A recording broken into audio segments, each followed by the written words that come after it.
Welcome to another episode of the Uncensored Truth Podcast. I'm your brother, old guy from Hip Hop News Uncensored, and sitting across from me is my co-host. What it do? What's good? It's your brother Sam Man. Viral Hip Hop News. Yeah, it's a Monday. It's a work week. We're in the building. Another episode of the Uncensored Truth Podcast. Oh God, what's good, my brother? What's good, man? Coming off of a great weekend. The NFL playoffs, a lot of stuff going on. If you had your team in the playoffs this week, whether you got the L or the W, we in the building. We're gonna talk about that, man. Just a little bit today. R. Kelly, a lot of stuff in the news today, man. So we're gonna get to it. We had a powerful interview the other night. Yeah. With brother Hassan Campbell. You know, what's your thoughts on that, man? Yeah, man. I seen you go live after the podcast, and you did the brand very well, coming on and speaking about a number of the things that were going on throughout the live show. I think it went very well. I think that we went out there and asked the questions that needed to be asked. He answered the questions how he had to answer the questions. We have nothing but positive things going on as far as the interview is concerned, and we're moving forward. Yeah, moving forward, man. Shout out to Hassan. Thank you for doing the interview with us. And like I said, appreciate everybody's feedback, engagement during the live show, and we're moving forward. It was a great week, man. We were real busy on the Uncensored Truth Podcast, starting the new year, just like we promised you we would. Content kings. Yeah. And we're not going to stop. We got a lot of busy things coming on the radar. I know we had a couple lawyers coming on. You were speaking on your live podcast, and we have a psychiatrist coming on just to kind of piggyback off our conversation with Brother Hassan. So, yeah, man, it's a great conversation, a great week for the Uncensored Truth Podcast, and it'll be a great night for a show, man, for sure. Yeah, man. Well, you know, man, just to get into this thing, everybody on YouTube, do me a favor, hit the like button and make sure that you share this video before we get into it, man. NFL playoffs this week. First and foremost, I don't want to start with this game, but I want to salute the Eagles. You know what I mean? That was a great game. We're moving on to New Orleans, you know, next week. But it was a great, you know, weekend of NFL football, real close, you know, games. What are your thoughts, man? Well, my initial picks, Seattle Seahawks versus New England Patriots, are not going to happen. Seattle Seahawks came out really disappointed me offensively against the Dallas Cowboys. They really were just flat-footed. Didn't seem like anybody wanted to get open. They could never get the running game open. The defense came out and did their thing, but shout out to Dallas. They came out poised. They came out ready to play, and they handled business at home. I'll leave it at that. The Indianapolis game versus Houston game, the Texans disappointed me. I wish they would have put up more. They're seeming like that team that gets into the playoffs, gets into the first round, that disappoints. The lights may kind of mess with them because you had Indianapolis get up on them quick, and then they kind of tried to scare you back when it was too little too late. So that game was what it was. The divisional rounds in those games look great going into next week. And then we have the games on Sunday, which were two phenomenal games, the Baltimore Ravens against the Chargers, and, of course, the Eagles against the Bears. And your pick, the Baltimore Ravens, the young Lamar Jackson, man. Let's talk about Lamar Jackson, man. The lights got him, the defense, the hits, everything. You know, we talked about that, the experience factor, you know, of the playoffs. And I kind of thought that he would handle it well. Usually if you got a good defense, you know, you can just, you know, kind of just keep it simple and win the game. But they were flying around. The Chargers, just the line wasn't really blocking. He was taking big hit to where the crowd started to boo him. And, you know, it was, you know, the announcers kind of was throwing it out there. Should Harbaugh go to Flacco, you know, as a quarterback? And you said even Stephen A. Smith, you know, which I know you love, you know, dearly, you know, he was saying that they should have pulled him. And, you know, you said that he might have saved his career. Elaborate on that, man. Yeah, man. And now yesterday I'm watching the game, of course, like everyone else is watching the game. If you're sitting here listening to this part of the podcast right now.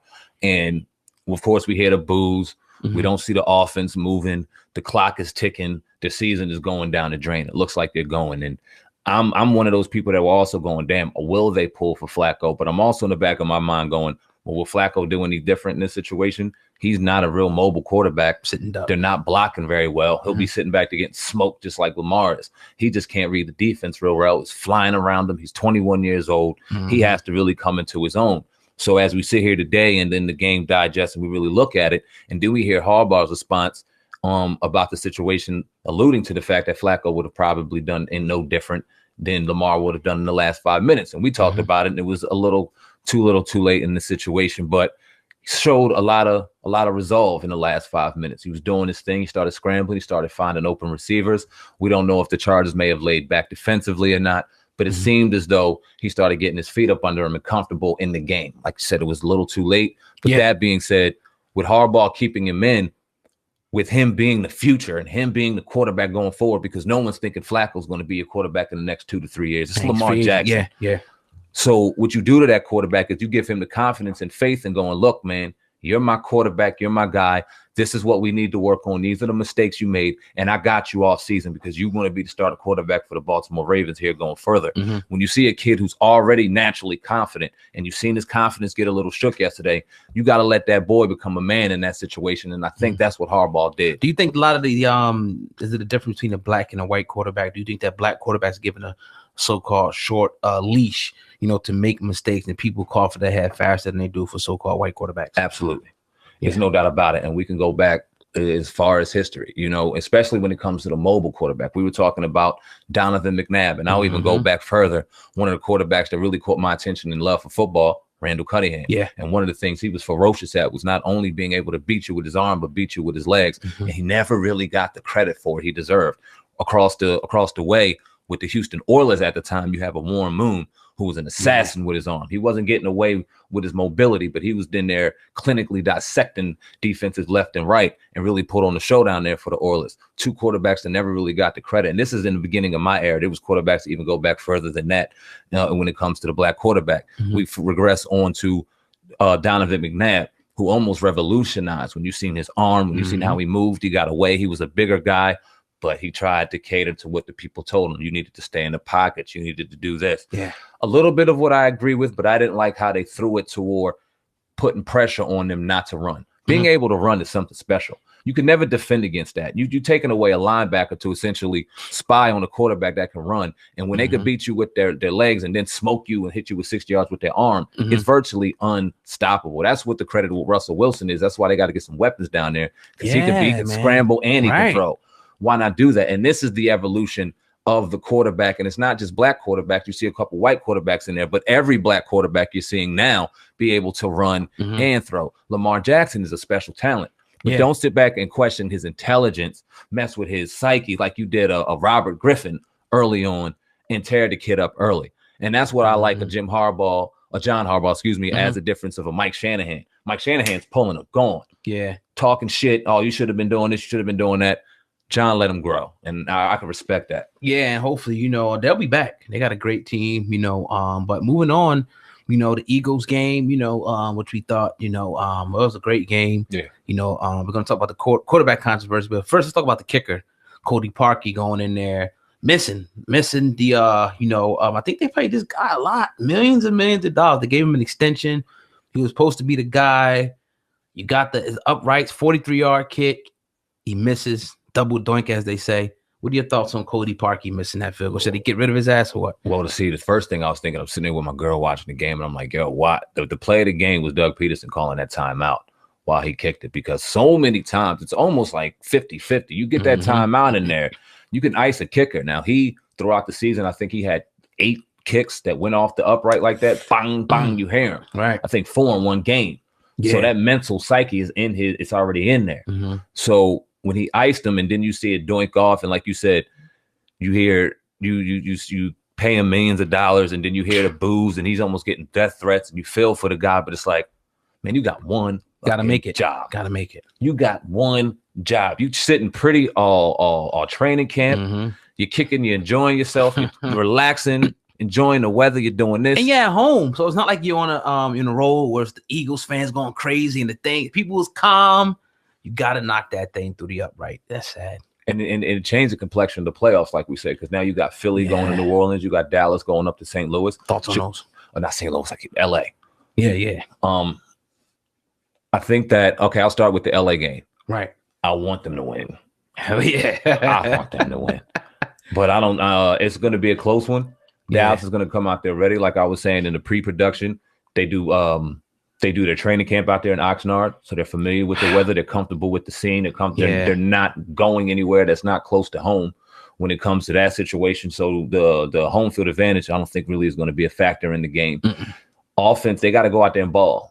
The Rams offense has to go out there and ball. That front four for the all defense has to get after Dak and pressure him and get him rattled early. And then them fans got to get behind him. If they don't rattle him early and they let Dak get confidence behind him with Zeke running, it could be dangerous. Now, when it comes to the New Orleans game, even though I picked Philly and I like what Foles is doing, I got to go with the Saints in this one. I think they're going to have too much firepower for that team right now when it comes to that secondary. Do I see a 48-19 route? No. I see it far more competitive. I see a little, probably a 7-10 kind of game as far as the point differential. Saints being up by 7-10, but I do see the Saints pulling this out against Philadelphia. Your thoughts? Yeah, I kind of want to go. I'm going to go with the hot hand. I'm definitely, because, you got two different teams. Even on Madden rankings now, Eagles is above, New Orleans right now. But yeah, man, I'm not real confident though. What I'm worried about is the secondary with Breeze picking them apart. If we cannot get pressure on this guy, it's gonna be a long day. Period. Yeah, we joked on Mr. Britsky's. And further on, but he did his thing. We talking about that one throw with the back shoulder at the end of the game. That's a clutch throw, right? And an inch off, that ball's being picked off. Facts. Beautiful. We know Breeze is doing it. He has his. He's ready. You know what I mean? So it's going to be a tough one for you guys. But if anybody is a team that can go out there and beat New Orleans, as much as I hate to say it, to defend the Super Bowl champion. Because the Cowboys beat them in New Orleans early in the year. You can say what you want. They went in there and they beat them. You might be looking at a Philadelphia Eagles, Dallas Cowboy, NFC Championship. Now to go to the AFC, Indianapolis, Kansas City. Whew, that's going to be a good one. I'm going to go with Indianapolis. Are you? I'm going to go with Indianapolis, and I'm going to go with New England. You got Indy going out to Kansas City. They hot. They like kind of like the Eagles, man. At Arrowhead. Come on, man. It's Andy Reid. And they got a young quarterback. You ain't being fair to Andy They got Reid. A young quarterback. I hear you on all that. I'm not buying the Colts yet. I'm buying the competition now. If you say that you got Tom Brady looking over there at Andy Reid and them boys, and I'm like, oh shit, okay, yeah, you got a point. Like Luck? Luck can't get it done? No. Wow. I think Luck is one of them dudes that they gave a lot of room for excuse for, because it was a lot of time where he was almost forgotten about it. He was deemed this golden boy. That's first pick. He was supposed to be the next this, that, and the third, and he was a dud. Let's just call it for what it is. But he got chance after chance after chance, and for that, and that reason, or his durability should be highlighted, because he's definitely a durable quarterback. He's been able to sustain a lot of punishment throughout the years, but I just think he's put on a little bit more of a high horse. I think he's gonna get smoked this weekend, and I do see New England taking care of business against San Diego and Phillip Rivers. It was a stat, man, in the playoffs against all the quarterbacks still in the playoffs. All of them lost to Brady, except Foles. I know, and it's crazy. And I got the Patriots probably going back to the Super Bowl again, probably, unless Kansas City can play like the team they're supposed to be there. I don't know if they can win. That's why I question Andy Reid, bro. Right. That's why I question him. Where it matters. He's been to plenty NFC Championship games. You know that. Too many. You know what I mean? And that's where he seems to get stopped. I would love to see Kansas City go in there and beat them. I would love to see that young squad go to the Super Bowl. It would be a great entertaining Super Bowl, no matter who they played in the NFC, because you got some great teams, all 4 teams still in the playoffs. So that would be a great Super Bowl. Yeah. I don't see it happening though. Yeah, man. So it's going to be a great week, in the NFL. But let's talk about this though, real quick, before we get out of the other sports. Talk quarterback controversy in Philly. Yeah. Wentz, and you got Foles now. When we talked about it a few weeks ago, it was like, this guy keeps winning. First we said if he gets to the playoffs, now they won a game. Yeah. They go further. Let's just say a couple other analysts said that if they beat New Orleans, they got a controversy. I don't know if there's a controversy yet. It could be brewing. The fans are going to want, if the Eagles win another Super Bowl, I'll say this, let's put it like this. There's a legitimate quarterback controversy in Philadelphia, because you got 2 straight years where this guy comes off the bench and brings 2 straight trophies. How is this guy not the starter? You got to be careful when you say controversy, though, oh God, because when you say controversy in this situation, one stays, one goes.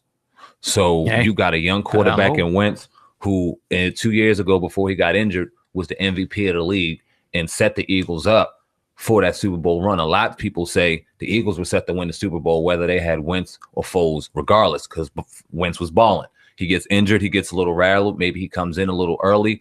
You got Foles winning the Super Bowl, something no one's seen fucking coming. Right. A magical run. Right. But he does it.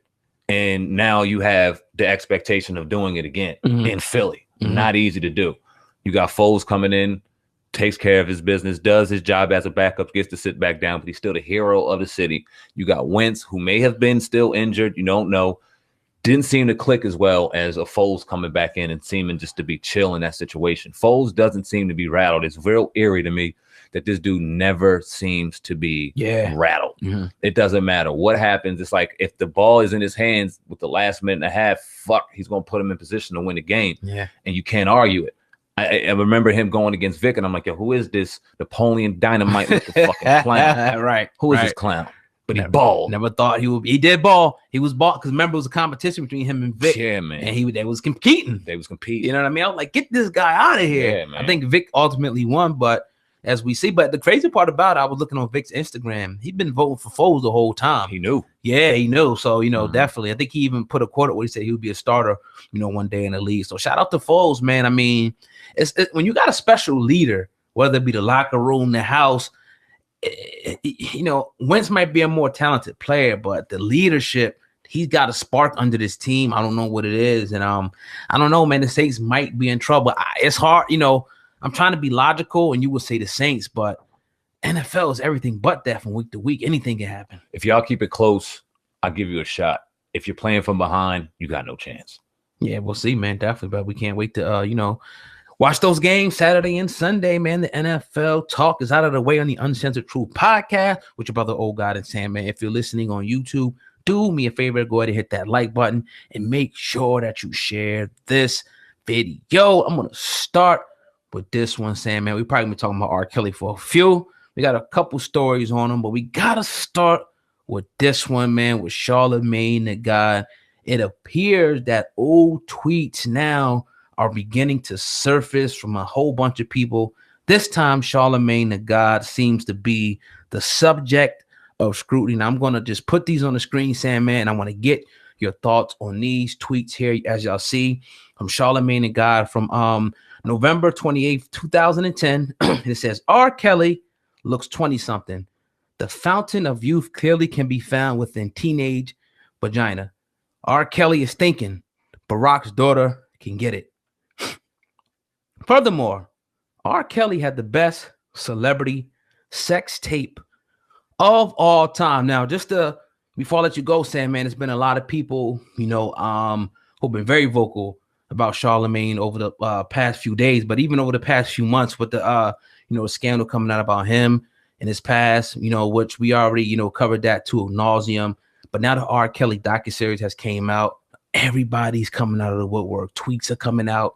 And people are being put on blast. Sam, man, you didn't see these tweets. This is fresh. I'm reading this to you in front of everybody. Yeah. What do you think about these old tweets coming out now about 9 years ago from Charlamagne the God? What are your thoughts, man? Let me first start by saying that everyone's allowed to grow. These were from 2010. We seen Kevin Hart go through this situation when it came to the homophobic tweets. We were all out there supporting Kevin Hart, saying that people are allowed to grow. This is miscontext. This, that, and the third. This is very, very different. This is very, very different. And although it is old, and although Charlamagne may have grown, you can obviously see now why so many suspicions, why so much animosity comes out when situations come out the woodworks, especially when it comes to Charlamagne the God and women. These were some of the most off-colored and ridiculous tweets you could ever imagine. The fact that you fixed your fucking fingers up to your phone, I don't care how real you think you are, how real you thought you were at the time, to say these kind of things, not only about R. Kelly, the greatest sex tape alive, you put that out there knowing that girl was underage. That was wrong. That's whack. Allegedly he was in it. Allegedly he wasn't. We all know it was him. And you say that was wrong. You say that about Barack Obama's daughter, somebody that you hold in high regard. You hold in high regard, Charlamagne, and you do this. That's just fucked up. Not acceptable. And you can see why he gets the criticism that he gets. Now, that being said, we've gotten a lot of criticism for taking his side in that whole situation a couple months ago. But we also said right here on this podcast, if he does something wrong, we have no problem checking him because Charlamagne the God does not pay the Uncensored Truth podcast. The Uncensored Truth podcast pays the Uncensored Truth podcast. So wrong is wrong and right is right, always has been on this platform. And this was wrong, man. So what do you see, I agree. I definitely agree, with everything you said. It kind of makes me honestly look at everything different than the way I look at some of these guys now, just to see stuff like this, and then the allegations coming out, with the lady, I think her name was Reed, so I forget her first name, but it's crazy. It's crazy. And when I heard, because I was kind of just hearing, in passing, and the first thing that I heard was the the joke about the sex tape, and I'm like, okay, I'm just like, oh, okay, he was just, even though that's messed up. He should have never said that. Even with the Fabulous thing that came out, it's just like, what are these guys thinking to say stuff like this? And it almost makes you think, like, I hope that these guys, are not really on this type of stuff to say stuff like that, man. Man, well, we're gonna get into R. Kelly and everybody ain't a comedian, but go ahead. Nah, exactly. Right. And it makes people beg the question, okay, we heard what you said in the book as far as your cousin and the whole situation and how it came out with the young lady and now alleged rape against you. And like you said, we were outspoken about the situation. We went into our 1-2 about it, but it makes you beg the question, like, damn, Charlamagne, if it's so easy for you to say this, how easy would it be for you to turn a blind eye to a situation that you may possibly see where a girl may be in a party and she might not be of age and you might have heard a whisper and you might have turned your back? Does that not make you just as wrong? Because this happened time and time again throughout the industry. And this is what's really pissing me off, because it's like, oh, we're going to get into that more deeper into the next segment. Yeah, no doubt. But it's like, Charlamagne, bruh, on the top of your game, all of this going on for you. It's like, even if you don't feel this way about this now, why don't you even come out and say, yo, this is where I was now. I'll never be this way again. I was disgusting. Or delete the fucking tweets. You keep them up and you do millions of them. Like, what, people really that damn dumb? I can't believe it. And I'm hearing that he was in the R. Kelly docuseries. I didn't see it, as well. Too. Yeah. I think my girl, she seen some of, she kind of telling me some of the things that were going on. Do you see any further backlash, coming down on Charlamagne and God? There's a lot of people that's after him in the media and want him to be held accountable for alleged things that he's done in the past. If it's documentaries and things out there, do you see any type of anything coming down on Charlamagne? Should he address this? I think that he definitely should address this. This is crazy because, again, I saw the one tweet and I kind of like, but I didn't know that it was like the one about Barack Obama and then a teenage. I'm like, whoa, dude, like, yo, I don't know. You're gonna have to explain this. Yeah, exactly. Yeah, and I agree with you. This has to be addressed. I don't know if it was addressed on the Breakfast Club today, because I know they did their commentary on the whole situation from the weekend with the docuseries. Okay. I didn't listen to it yet, so I really don't know. I doubt it. But I doubt it too. Yeah. Not yet. Right. But this needs to be addressed. You got, and I don't know what needs to be said, but you need to come out and say something now, especially as a father of daughters. And you wouldn't want anybody to disrespect them, nor should they. No father does. So when you say off-color things like that, like, I couldn't. It's just that. Any excuses for that? Any age? Because no excuses for that, right? That's corny. Is the brother sick? You can make that argument. Can't be mad if somebody didn't say that. I mean, because. And who's the judge on who's sick and who's not? That's a psychiatrist to assume, right? But like I said, you cannot be mad now. You can understand why people give him the criticism, or if things like a situation where the young lady came out and accused him of rape, why it so fastly gets turned into fire because of things like this. Now, people don't forget. We may not have seen these tweets in 2010, but somebody seen these tweets in 2010 and they remembered them. And they remembered them, and they remembered them, and they put a paper trail to Charlamagne the God, and then something comes out that may not necessarily be true, and you're automatically guilty, and you can't be mad at them when you say shit like this. Yeah, and it's gonna, it's a touchy subject, and people have always, criticized us for kind of taking these controversial subjects by the horn and being as even keeled as possible. But this one is bad. This is one of the, when in the light of what's going on right now, it's bad anytime, but in the light of what's going on, the allegations, this is horrific. And unlike other platforms that you may say out here, YouTube, and this is very real, we have no problem bringing anybody on this platform to have a place to have and talk about anything. Because if we had Charlamagne the God here, we're going to talk about, it's going to be a great conversation. But you can bet your damn dollar this conversation and this question will be asked to him, and he would have to answer that on this podcast. Right. We have to give that to the people the right way. So we're not just going to spew it and not give somebody open platform to be able to rebuttal anything we say about you. Absolutely. The seat is definitely open, and we will keep you updated as we always do if there's any more developments in this. But you're tuned into the Uncensored Truth podcast with your brother, Oh God and Sandman. If you're listening to this on YouTube, you already know what to do. Go ahead and hit that like button right there on the screen and share this video. Tell a friend to tell a friend. Say, man, I want to tell you about this one. R. Kelly's manager, man, has been accused of threatening parents of the sex cult girl, and a police report has been filed. So let me just go through this story real quick. It's a lot of R. Kelly stuff going on in the media. So R. Kelly's manager has been accused of threatening the parents of the alleged victim, Jocelyn Savage, over her participation in Lifetime surviving R. Kelly. And now they're saying, according to the blast, that the police are involved. Now, the police report goes on, to say that Timothy Savage called the police to his Georgia residence on January the 3rd, just before 6 a.m. And he claimed that he was receiving threats by a man that goes by the name of Don Russell, who is R. Kelly's manager. Now, Jocelyn is one of the women, obviously, that was in the sex cult, allegedly, of R. Kelly. Timothy told police that he and his wife were involved in a Lifetime documentary, and that Russell began texting the morning of the premiere that it will be best for him and his family if the documentary does not air. They're taking this, pretty much as a threat, and the police are now being involved. The blast reports in this story a whole bunch of stuff going on. Also, it's been reported that R. Kelly is also going to be doing a internet website where he's going to be exposing each and every one of the victims. Sam, man, what do you think about official police report being filed? And we have a video too that I'll play in a second. Sloppy. It's a very sloppy situation, right, on all ends. Now, we talked about Jocelyn Savage and her father and that situation months ago when we first heard that situation go down. Right. And there were a lot of holes in Timothy Savage's story then. There's holes in his story now. He loves the media.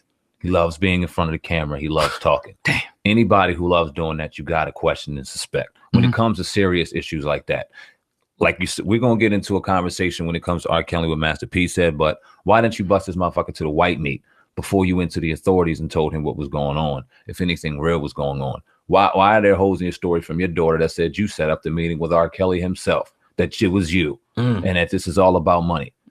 I have no doubt in my mind that R. Kelly did some heinous things to some females. I have no doubt in my mind that R. Kelly needed to go to jail and needed to get the help that he desires years ago, prior to all of this nonsense. But I'm also of the impression that a lot of people out here for some money, and this may be one of those situations.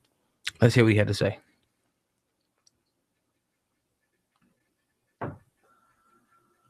Jocelyn, this is your father. I know you watched the documentary yesterday. I hope you watched the documentary yesterday. I hope you call your mother, call your daddy, call your sister. We love you so much. We have not heard from you. And I want to say, Daddy will always love you. No matter what the circumstances is, I will always be here for you.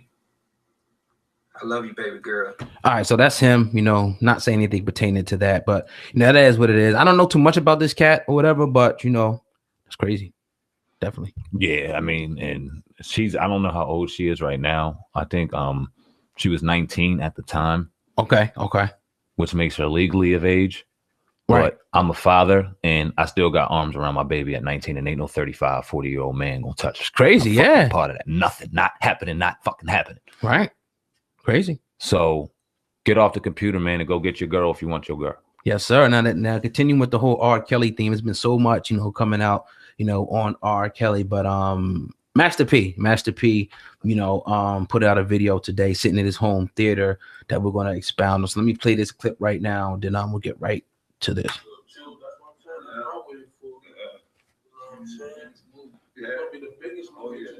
Everybody. That's what I'm saying. This is the world need. All that R. Kelly bullshit going on. You heard what happened with R. Kelly? What? His mother, he asked his mother to marry him. Oh, man. Come on. Let me tell y'all. Y'all want me to be y'all the real, because it might hurt some people feelings. I tell y'all about R. Kelly. So what I got Lifetime just made a lot of money. Everybody knows Lifetime is.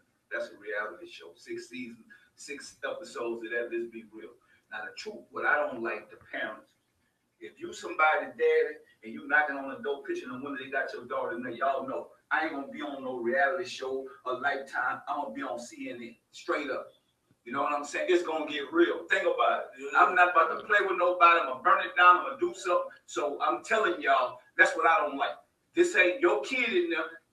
My character gone. God know I believe, I trust, all that, brother. That'll be out the window, play with my kids. Straight up. You know what I'm saying? Like that, you shouldn't even been on TV in there. If you're a parent, you shouldn't be on there unless you're on CNN from a jail cell. You know what I'm saying? Straight up. So I don't know if R. Kelly did it or not. That ain't my business. I ain't judging. But I'm just saying those parents shouldn't have let that go that far. And they shouldn't have been knocking on no windows, throwing no rocks if they know somebody in there with their kid. You know, and now if you got your kid come out and they won't go back, that's on them. At least I tried as a parent. But if my kid in there, it's going to be all out walk. Everybody coming outside, to be honest with you. You know what I'm saying? So I don't respect that part. That's the part I don't respect. Because if you got love for your kids, you going to walk behind your kids. You ain't doing no reality show. You know, so that's straight up. I don't get that. I don't know if the man did it or not. They already know if somebody been saying all them allegations about him, for one, my kid not even going up in there.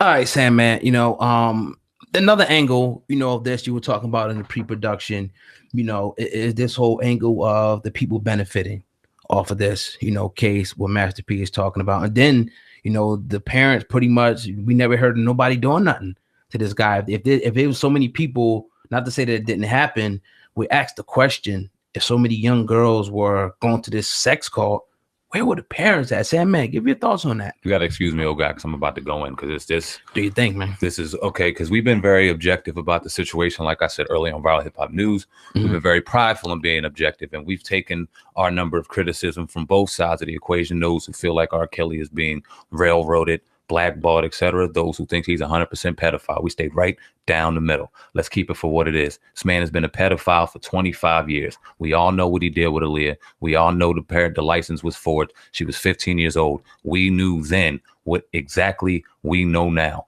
The sickening part about this situation is Lifetime, someone that has historically had something out against R. Kelly for whatever the reason. When the Aaliyah documentary came out, he was the primary focus in the Aaliyah documentary. Pay attention, the Aaliyah documentary. What the fuck is R. Kelly the primary focus in the Aaliyah documentary? And then you have people, when a docuseries comes out, now all of a sudden, all these people, once there's some kind of financial gain to be taken, want to come out and speak against this. But when it was there, when these acts were going on during the actual act, where was it when we ever heard of R. Kelly getting his lip busted, his jaw broke, his eye socket torn off, his skull fractured? When did we ever hear somebody going up their head? Now, family, right? You family. Now, it's a straight hypothetical. I see you doing something improper to a 10-year-old, 14-year-old, 15-year-old girl in my presence. I'm putting hands on you. That can't go down in my presence. We weren't raised that way.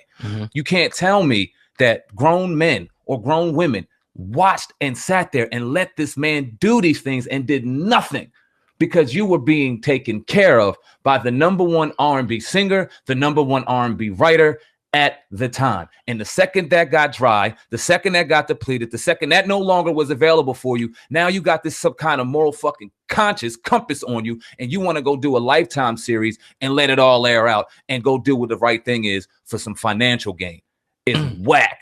It's whack on all regards. And then the other sickening part about it, what's even more sick is you got these people out here that ride a wave and people that rolled for his music, played his music via DJs. People out here that called him the #1 R&B singer of all time, this, that, and the third, are now putting the signs up, F. R. Kelly. No, it should have been F. R. Kelly 20 years ago when he wasn't making you money, when he wasn't doing anything for you. Should have been F. R. Kelly then, but you want to do it now. You're hypocrites. Yeah, it's messed up from the jump. It always has been. He's always had a problem. He should have been locked up long ago. He should have gotten treatment for his issues because he has issues that stem back to his childhood, probably from the day he walked out of his mama's womb. He has issues. So he needed to get those addressed before any other woman got violated, young woman got touched, any baby got taken care of. And now I want to point to this, oh God, and I don't mean to be long-winded on you, brother. I don't mean this. I want to have a learning lesson out of this. And I can't help but to think about my own personal experience. I have a 10-year-old son. His mother and I aren't together. She found out I cheated long ago and we split up. This woman is from the Bronx. So let's just say this shit wasn't pretty. It was ugly. I made a vow then and there that it didn't matter what I had to do. I had to take care of my child, my son, my second chance on life when I've made plenty of mistakes out here for me to have reasoning not to be here. When I looked in my son's eyes, I seen a second chance. So even though I made a fucked up with his mom, I had to make an obligation to him to take care of him, to swallow knives with her, to do what I had to do with her, to make sure that they didn't have to go to court, didn't have to do this, didn't have to do that for the betterment of my son. We have to do a better job, men and women, that even though we may not be together, even though parenting may not work out, because it's normal, that we do what's right for the kids, because too many times ego gets in the way. And then we want to jump on the phone and bash him. And then we want to jump on the phone and bash her. Meanwhile, this kid is suffering. And those are a lot of those young ladies that probably fell victim to R. Kelly. We got to do a better job. Yeah. And it's like, you know, another great point is like, you know, the parents do, you know, deserve some criticism and culpability here. And this because they should have been there, you know, either trying to get this guy prosecuted or something. It just seems like, you know, I'm not saying I've never been in a situation, but it just seems like that, you know, R. Kelly is not the only one that should be held accountable, you know, for these heinous acts that were, you know, done on underage women. The parents should be held accountable. How did they let this happen? But they go over here and now they want to make money. You know, they're taking his image and his likeness. And that's a whole nother thing, you know. He's supposed to be suing him, but he probably won't. Who knows? He should have been did that. It should never came out, right? You know what I mean? Out. But you know, it is what it is, man. I definitely agree with 100% with everything. You know, we got one thing we do on the Uncensored Truth podcast is we hit all aspects, you know, of the argument. You know, there's a lot of people going in on R. Kelly, and it's just due. You know, a lot of bandwagon people and all that, but we want to hit every single angle, and this is another angle. Where were the parents? Definitely got to agree on Master P and you on that one. Definitely, bro. Yeah, man, indeed. I seen something in real quick just to end the conversation. John Benet Ramsey. I know you remember her, the young 6-year-old female that was young lady that was killed. Whole big thing going on. It was a series done. I'm thinking it was on ABC that kind of pointed the picture that her younger brother, 9 at the time, accidentally killed his daughter, his sister. He just sued and got $700 million from ABC. That documentary took down all this. He was not playing. You can't do these kind of things. So you're running a real slippery slope on a lot of allegeds, even though we all have in our heart undoubted feelings that he has an issue and he dealt with some things in pedophilia and he needs help and needs to be jailed for those things. You can't do these kind of things. Right. It's a real slippery slope when you start diving in and start pointing fingers like this. And now you're slandering. Yeah, pretty much. And the real messed up part about it is what I seen the perception of R. Kelly in literally days just go to from like, just because of this series on Lifetime, from go to like, you know, him for being admired as being the king to like the worst guy. And whether it's right or whatever happened there, I wasn't there. It looks like he is indeed a pedophile. We can see the power of media right now with that. So I'm just saying, just be careful because this can definitely happen to anybody being on the other side of the media going in on you. Facts. You know what I mean? So yeah, man, definitely tuned into the Uncensored Truth podcast with your brother Old God and Sandman going in today on this Monday, kicking off the week the right way. Everybody on YouTube, do me 2 favors: hit that like button and make sure that you share this video. This is the last story we're going to do today, and we have to touch on this, the Dame Dash, you know, him talking, because this whole R. Kelly, you know, Aaliyah, Jay-Z, this drama going back and forth. People want to know. I mean, Jay-Z was approached to do the documentary. He didn't do it, as well as other people, but everybody wants to hear about Dame Dash. You know that he was in love, you know, with Aaliyah, and we know that Jay-Z did the best of both worlds. But Dame Dash is going to pretty much, you know, open up about something that we never knew. So I'm gonna play this clip, and I get your thoughts on this real quick, Sam, man. Yes. So to be honest, like if you remember the best of both worlds, you don't see my name on that. You know what I mean? And your name is not either out. Hell no, I never wanted no parts of that. So when homie was doing that shit, I was like, bro, you know our homie violated, and he violated my girl. He violated a friend of yours. So, you know, when he moved forward with that, like me, I was like, yo, let's go. I was like, yo, I don't want no parts of that. Put my part of that to Aaliyah's breast cancer thing, you know? But then it was around the time when Jay was acting like he didn't want to really continue and move forward with all of us as partners because he didn't want bigs down because he wasn't doing nothing. And I was like, yo, bro, I can't move forward with our bigs. You know, we can start something new, bro, like Rockefeller. You know, that's us. We can start Dynasty Records, but we got to maintain Rockefeller. And our OG squad from St. Kitts, Deuce. And one of the settlement was, all right, well, dog, You just keep all that. Fuck it, because I wasn't having none of that anyway. But what happened was, as soon as it came out, you know, the tapes came out. So karmically, it couldn't breathe. It already destroyed. But then years later, they tried to do the tour. The best of both. Yeah, but it still didn't work out. But you notice I wasn't a part of any of that. And the karma happened. But the thing I didn't understand is I was like, I know I'm not fucking with that. And because of the moral challenge and him choosing one way, I knew morally we weren't the same. So to me, Rockefeller was the funk. It was over. I couldn't fuck with it. It was something that to me was just like, not to say unforgivable, but I couldn't understand it. You know what I'm saying? And then I didn't understand how people didn't. I thought, well, the people aren't going to have that. But nobody said nothing. Standing by, watching it, and just not. Just nobody said nothing, but it's unconscious because. Even, I remember, you know, again, we spoke about this. One time I remember you was at a concert and shit, and you posted a picture, and I called you. I was like, yo, bro, you know you got thoughts. Right. And you know what that man did, and I know what he did just based on what I was told. And he immediately was like, yo, you right. And what happened from there? I ain't cut him since. But the thing is, you weren't, you know, again, the same way, like, because my version. Conscious of it, like not really thinking. My version of that is like, no matter what I heard about Michael Jackson, I still listen to Michael Jackson. So I understand it, but I can't support it. I can't go to it. It just. Yeah, you can't condone and support no molestation or no. But at the end of the day, my question is, why does it take people so long? Why is it only because there's a documentary and now it's popular, now people stepping up? The shit been going on for years and people been looking the other way. Yeah. You know what I'm saying? I know personally what happened. The people I respected looked the other way. You understand what I'm saying? Which to the extent I didn't have as much respect for him moving forward. You know what I'm saying? Because again, the moral fabric was compromised. Like, damn, that was my girl. That was shit you liked. You know what I'm saying? Nigga, we liked as a friend. We know what that man did. Is money before principle?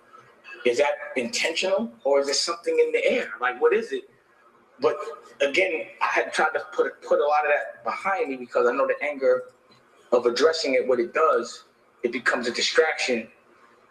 But, you know, it's been brought up. And, you know, it's like, shit, John Legend had the courage to speak. I guess I got to speak. So I got to give him his props for being man enough to do that. But again, the question we all have to ask ourselves, me, you, all of us, why is that when we know something's wrong, just because of pattern or we're used to something or we enjoy, we're conveniently, you know, we look the other way, even with moral fabric is involved. If a dollar is involved or if it's just convenient. Right. And why does it take so much time for people to understand things? Because I've been, like I said, like, yo, I ain't really trying to have no beef with homie. You know, it wouldn't be right to take it there, but it's like, yo, you got to stay over there. You know, I can't even, you know, just from what I know. Because whenever I would be around those dudes, he would be decent. He wasn't like a, you know, it was all right, but it's just, I knew too much. Yeah. So I couldn't be around. You know what I'm saying? I didn't want no parts of that bread. All money ain't good money.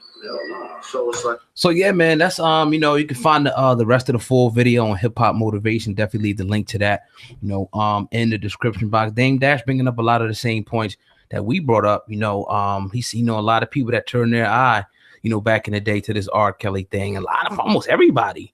You know what I mean? Let this thing kind of slide under the rug, and nobody really said anything but people knew. The parents knew. Everybody knew. What do you say to that, Sam, man? Well, what is wrong with black people, man? I'm not gonna go there.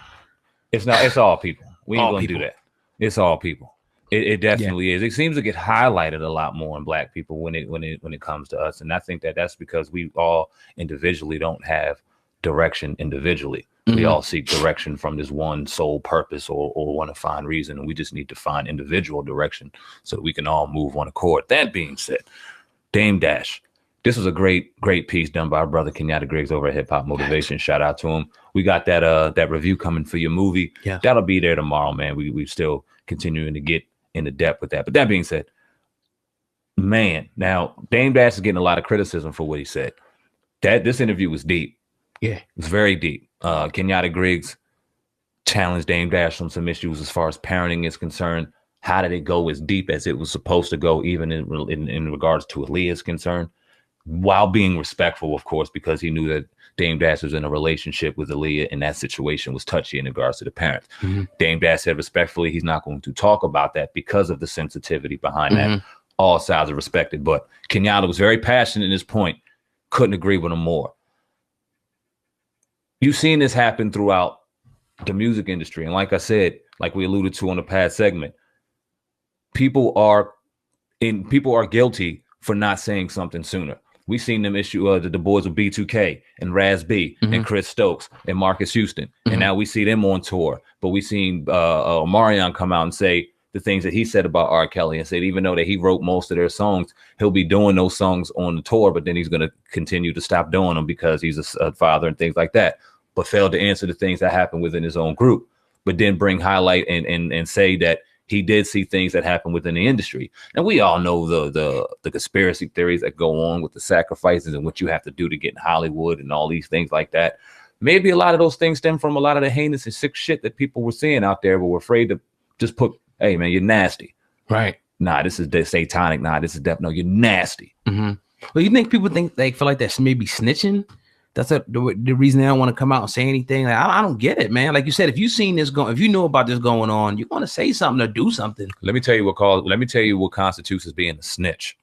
You watch it all these years. You make an agreement not to say anything, and as soon as the money dries out, then you take you a moral compass to go and say something. Not only are you a piece of shit, not only are you accessory to pedophilia, but you're also a snitch. If you punched him in his face 20 years ago when you saw it and then went and told the cops, you're a hero. You got a pedophile off the streets. That's a whole different code.